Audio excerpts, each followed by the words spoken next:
I fear living a life where I could have accomplished something and didn't. That's what I fear.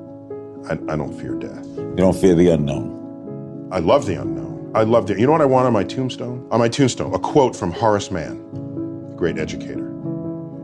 Be ashamed to die until you have scored some victory for humanity. As I got older and I become, I started to find my way. I became an individual that realized the power of the thing that was preached to me so much, which was knowledge and information. So the thing that I've taken from my mom is that feeling of never being content, never being okay with where you are, because after every level is another level, whether you realize it or not. And I always wanted to see what was past the thing that I got. I got here, but what's back there? I wasn't good enough for anything, like whatever I did. I just wasn't good enough. And yeah, man, it's a psychological thing. I think that once you, for anybody who doesn't feel, who feels like that, right? Like I just feel like I'm worthless. I'm not nothing in this world. Anybody who feels that and then finds something that they're actually good at, it's like I think that's what makes somebody go for that so hard. You know what I'm saying? Yeah. Like, I was never good at nothing. I'm good at this. The great misstep of B2B 2020 marketing, 2021 marketing, is not understanding that everybody that just raised their hands, in my opinion, one man's point of view, need to be putting out 5 to 15 pieces of creative on LinkedIn a day.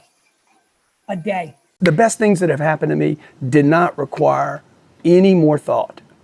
The best decisions I've made in my life were instant. So like my wife and I, like when I've decided to buy something, I go buy it. I don't check with her because that adds thought. It adds time. And this is another bad piece of advice I was given. Like, take time, think about it. Don't move too fast. Take baby steps. You don't know, nobody on this planet ever took baby steps. They went fast. It's okay to be afraid, but don't be afraid of our competitors because they're never going to send us any money. Be afraid of our customers.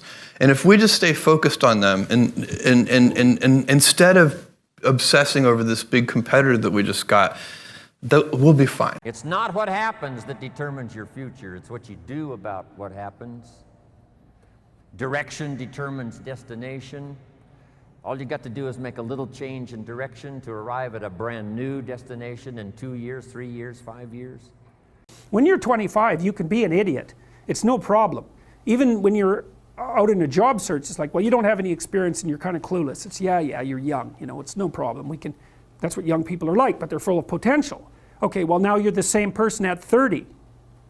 It's like people aren't so thrilled about you at that point. It's like, what the hell have you been doing for the last 10 years? Well, I'm just as clueless as I was when I was 22. It's yeah, but you're not 22.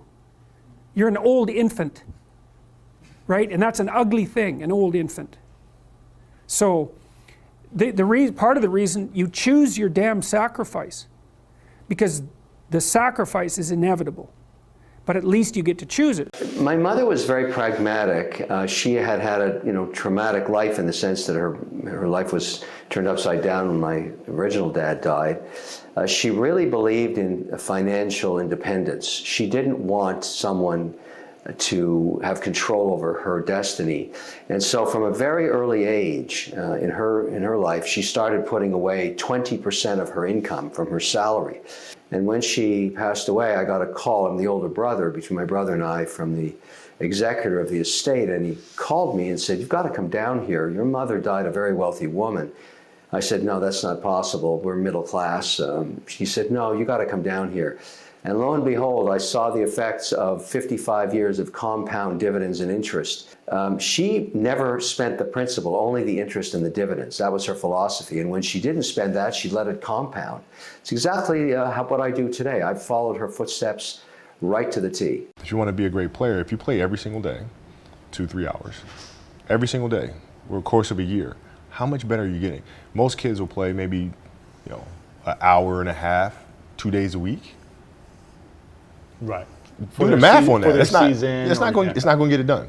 It's not going to get it done, right? So if you're obsessively training 2-3 hours every single day over a year, over 2 years, You're to accelerate. you make quantum leaps, man. You're vulnerable because you're focused on the gap between where you are and the future you.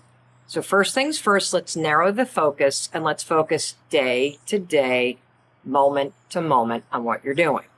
Second, you're going to use the 5-second rule.